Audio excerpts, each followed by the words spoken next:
sempre. No inverno é tão rigoroso que possa tirar as nossas forças, que nós podemos todos os dias acreditar que dias melhores virão. Nós podemos acreditar no amanhã. Mas o que realmente me chamou a atenção ao ler este livro foi que João Matos, ele se expôs o que ele já passou, o que ele já enfrentou, as suas dificuldades, os seus medos. E quando a gente lê esse livro, a gente percebe que nós não somos os únicos a passar por essas coisas. Quando nós lemos essas palavras, nós percebemos que alguém passou, enfrentou todas elas e venceu. E baseado no livro de Estações da Vida, eu quero deixar somente um versículo, porque o tempo não nos permite mais, que está em Salmos número 1. Número 1, versículo 3, que diz assim: pois será como a árvore plantada junto ao ribeiro de águas, a qual dá o seu fruto na estação própria, e cujas folhas não caem, e tudo quanto fizer prosperará. O que eu acho interessante, no pouco que eu conheço de Deus, é que muitas vezes Deus ele nos compara com árvores na Bíblia. E eu creio que isso não está em vão. E um dos motivos que Deus ele nos compara com árvores é que justamente a nossa vida é formada por estações. E como nós sabemos, existe a estação da primavera, marcada pela beleza, pelo florescimento. E o verão ele vem comprovar isso, marcando a beleza. É o momento onde nós estamos rodeados de amigos, compartilhando esse momento do verão. Mas em seguida vem um outono, e o que era belo vai perdendo a beleza. E o inverno vem, marcado, como já foi dito nessa noite, por frio. Nessa hora não existe mais tantas essas pessoas à nossa volta. Mas na palavra aqui, o salmista ele nos compara com árvores. E ele vai dizer assim, que nós podemos ser semelhantes à árvore plantada junto aos ribeiros de águas. Nós sabemos que uma árvore, para ela permanecer viva, o elemento principal e primordial é a água. E a água na Bíblia, ela é simbologia do Espírito Santo. Jesus, quando ele conversa com a mulher samaritana, ele diz: mulher, se tu beber da água que eu te der, tu nunca mais terás sede. Então ele está dizendo assim: se nós estivermos junto aos ribeiros, tivermos comunhão com Deus, vai chegar uma estação certa, onde as coisas vão começar a acontecer, onde os frutos vão começar a fluir. Mas o que me chama a atenção é que ele continua o texto dizendo assim, que vai chegar um momento em que o outono pode chegar, e que no outono as folhas deveriam cair. Mas como nós estamos junto ao ribeiro, as nossas folhas não mais cairão. Traduzindo, ele está dizendo assim: se você se ter comunhão com Deus, se você buscar o Senhor em tempos oportunos, vai chegar uma estação, as coisas vão dar certo. E mesmo naquela onde tinha tudo para dar errado, as suas folhas não vão cair. Você não vai pensar em desistir, você não vai desanimar. Porque quando nós estamos com Deus, até o que tinha para dar errado, no final acaba dando certo. Paulo ele vai dizer que todas as coisas elas acabam contribuindo no fim para o nosso bem. E eu creio que Deus ele usa essas circunstâncias adversas que acontecem na nossa vida para nos edificar. Deus ele tem esse poder de transformar aquilo que não era nada e trazer em benefícios para os seus filhos. Eu cresci ouvindo uma fábula da formiga e da cigarra, e eu creio que vocês também conhecem. E na fábula vai contar a história que tanto a formiga quanto a cigarra elas estavam passando pela estação do verão. E a cigarra ela passava o dia cantando, se divertindo, mas ela começou a observar que a formiga ela não parava de trabalhar. E ela chegou para a formiga e disse: ô formiga, por que você não vem aproveitar o dia? Por que você não vem aproveitar o verão? E a formiga ela dá uma resposta interessante. Ela diz assim: cigarra, o verão ele vai passar, e daqui a pouco o inverno vem aí, e eu tenho que aproveitar o verão para ter mantimento. E realmente, o inverno passou, e como nós todos sabemos o final da história, a cigarra passou dificuldades no inverno, mas a formiga ela tinha o seu mantimento. O que eu acredito nisso? Que Deus ele quer que a gente não busque somente em tempos de dificuldades, porque nas estações de inverno que a gente começa a fazer algumas orações, dizendo: Deus, se tu realmente existe, se tu realmente se importa, faz algo. É quando as coisas saem das nossas mãos e fogem para o campo do impossível que a gente vai recorrer a Deus. Mas a formiga ela nos dá uma grande lição, que nós não devemos buscar, nós não devemos somente aproveitar o verão como se o amanhã não existisse, mas que nos momentos bons a gente também venha se lembrar de Deus, que Ele é o provedor de todas as coisas. Salomão, um dos homens mais sábios que existiu, ele fala um pouco a respeito disso. E o que ele diz é um pouco estranho. Ele diz assim, ó: é melhor você ir a um velório do que ir a uma festa. Aí você pensa, por quê? E a resposta é simples.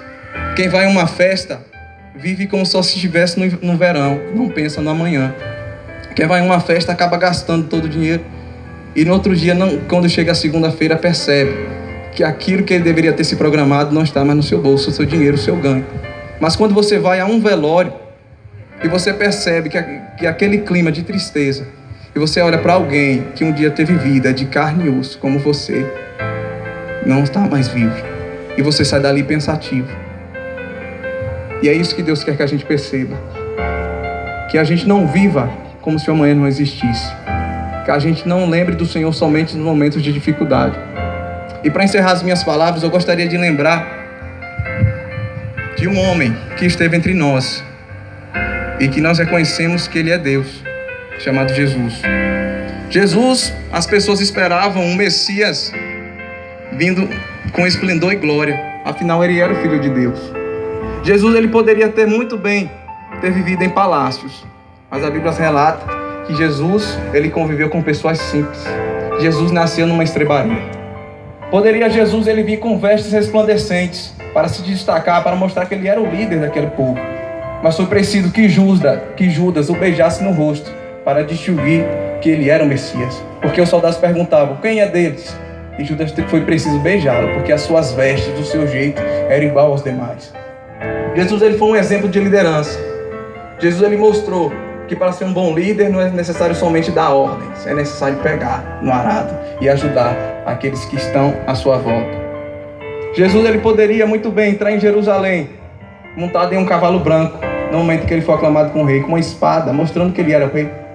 Mas uma cena que os judeus não suportaram naquele momento foi ver o Jesus entrar montado em um jumento. Cadê aquele Messias com resplendor e glória?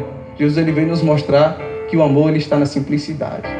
Ele está nos detalhes. Jesus, ele veio mostrar que a primeira vinda dele não foi para ele tomar posse do seu reino, mas simplesmente para mostrar que nós temos uma certeza do amanhã. E eu falo em Jesus porque ele veio revolucionar duas formas, duas coisas importantes para a humanidade. A primeira delas, o amor. E a segunda dela, mostrar que nós vivemos de estações. Por que o amor? Eu estava ouvindo esses dias um grande filósofo da atualidade, Clóvis de Barros Filho, e ele falava das formas de amor que está presente desde os tempos antigos até hoje. E ele abordava ali o amor de Platão, na visão de Platão, e amor na visão de Aristóteles. O amor na visão de Platão, que era aquele amor que nós conhecemos como platônico, ele está baseado no desejo. Você só ama quando você deseja. E você só deseja aquilo que não tem. E a gente até percebe isso em alguns momentos, porque a gente realmente deseja aquilo que a gente ama. Mas qual é a maior frustração desse tipo de amor? É que nós sempre estamos desejando algo. E nem tudo que a gente deseja, a gente vai ter.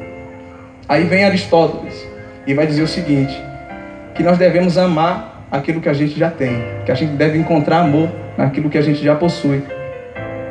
E vem Jesus, mas você perceba que o amor desses dois grandes filósofos estavam baseados no eu. Eu amo quando eu desejo, eu amo quando eu possuo. Mas Jesus, ele veio mostrar uma forma de amar diferente. Que o amor não está baseado em si, mas no outro. Que é melhor você fazer alguém sorrir do que sorrir. Que é muito mais vantajoso você dar um presente, ver a alegria de alguém que recebe aquele presente, do que ganhar. E a gente percebe nisso, em alguns momentos. Quando você percebe que uma mãe está vendo o seu filho num leito, ela faria de tudo para estar no lugar dele. Esse é o amor que Jesus veio nos ensinar. No último dia de Jesus ser crucificado, Jesus, ao invés de dar muitas instruções, ele simplesmente prega uma toalha e começa a lavar os pés dos seus discípulos para mostrar, é assim que eu quero que vocês sejam. Lavem os pés uns dos outros, amem uns aos outros, não passem um por cima do outro. Eu quero que vocês sigam juntos, torcendo pelo sucesso do seu irmão. E Jesus, ele veio revolucionar também a forma das estações, como já foi dito, porque ele enfrentou um dos invernos mais rigorosos que alguém poderia enfrentar. Jesus, ele viveu o verão, porque o prazer dele estava em ver pessoas se aproximando de Deus. E ele fez isso. Você percebe que ele conviveu com pessoas que ninguém davam mais nada, estavam excluídas pela sociedade. E Jesus fez questão de conviver com elas para mostrar que Deus a amava, porque Jesus foi a encarnação do amor de Deus. Mas a vida de Jesus não foi formada somente por verão. Nós percebemos que nos momentos finais foi um inverno muito rigoroso. Jesus, que contava com muitos, uma multidão seguia, mas no momento do inverno só estava ele e Deus. Nem aqueles mais próximos, nem os discípulos que estavam com ele todos os dias puderam suportar aquele momento. E se você parar para prestar atenção, você já passou por momentos assim, onde tinha muitas pessoas à sua volta, muitas pessoas compartilharam do seu momento de bonança, mas no momento que você mais precisou, algum virou as costas para você. E eu creio que a maior dor de Jesus não foi somente a cruz, foi em ver que aquelas pessoas que ele mais amou, que ele mais ajudou, pediam para que ele fosse crucificado. E Jesus, a Bíblia vai dizer que ele leva a cruz, que ele passa por todo aquele sofrimento. E as pessoas que outrora vinham ele fazer milagre diziam: curou a muitos, mas não pode curar a si mesmo. Salvou a muitos, mas não salva a si mesmo. E ele enfrentou aquele inverno, ele passou por aquilo tudo. A Bíblia diz que ele foi, após ser morto, colocaram ele numa sepultura e colocaram uma pedra para mostrar que ali era o fim da vida daquele homem. Os discípulos viam Jesus na cruz e agora sepultado diziam: a minha esperança agora acabou.